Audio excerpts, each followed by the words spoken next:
there is one type of limit that we haven't talked about yet in this section.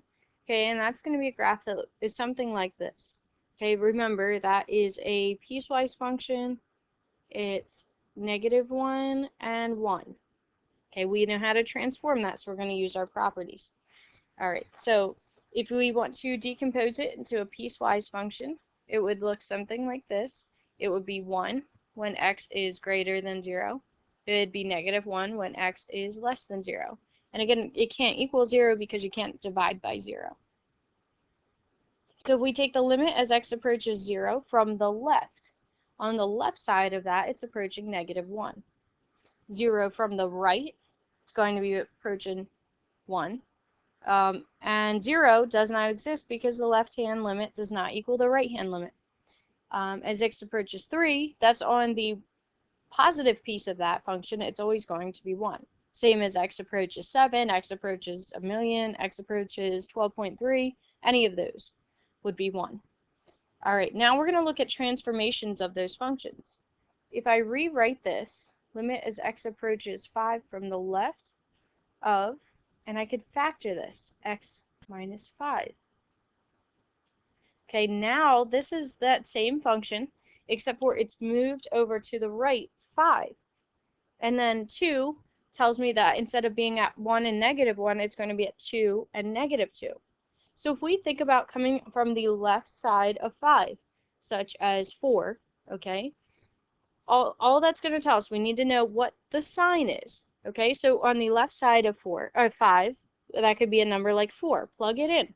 You're going to get, on the top, it's going to be a positive number always because it's absolute value. On the bottom, however, it's negative. So this is going to be -2. When we evaluate that same function as x approaches 5 from the right, that's going to be the other piece, the bigger numbers. So 6, 7, 10. Plug in those numbers, you're going to see that the sign is positive, and then it's just 2. Now the limit as x approaches 5 from both sides. Since the left-hand limit does not equal the right-hand limit, that limit does not exist. And then we could get a little more complicated with it, but still manageable. X approaches -3 from the left, so we have x squared.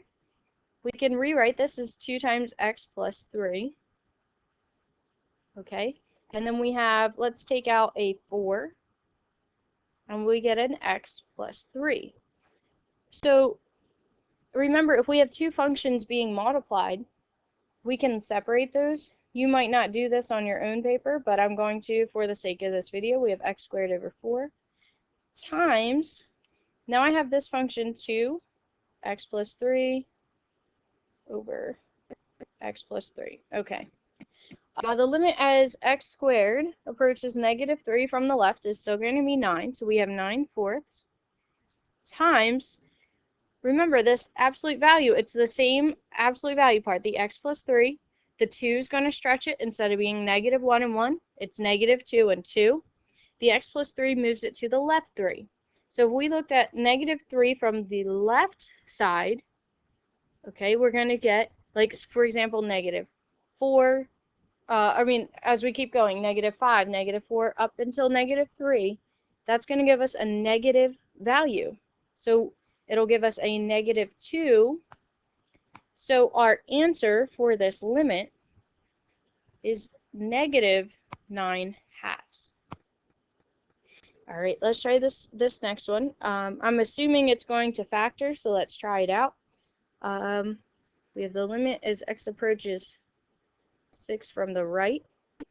This can factor into x minus 6 times x minus 2. We have absolute value. I could factor that into this.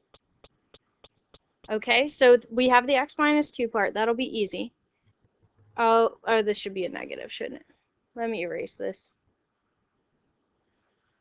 Alright, so we have x minus 6. There we go. Okay, so x minus 6 moves our piecewise function to the right 6. Okay, and we're looking at 6 from the right-hand side. So we're going to be looking at the positive part. And the 2 tells us it's not -1 and 1. Instead, it is 2, and negative 2. So 6 from the right will be positive, so that'll be positive, and we have 1/2. Okay, since the 2 was in the denominator, that's going to give us a value of 1/2.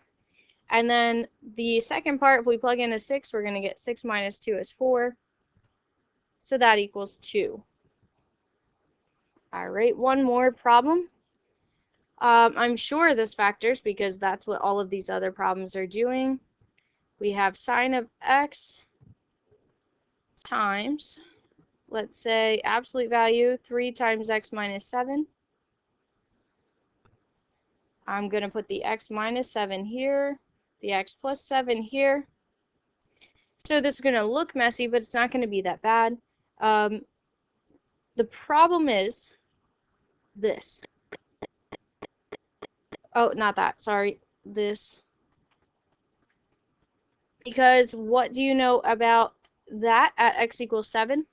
The limit doesn't exist. So that messy problem just got a little bit better. You should now be able to do any problem on your worksheet. So go ahead and practice those. We'll talk about any in class.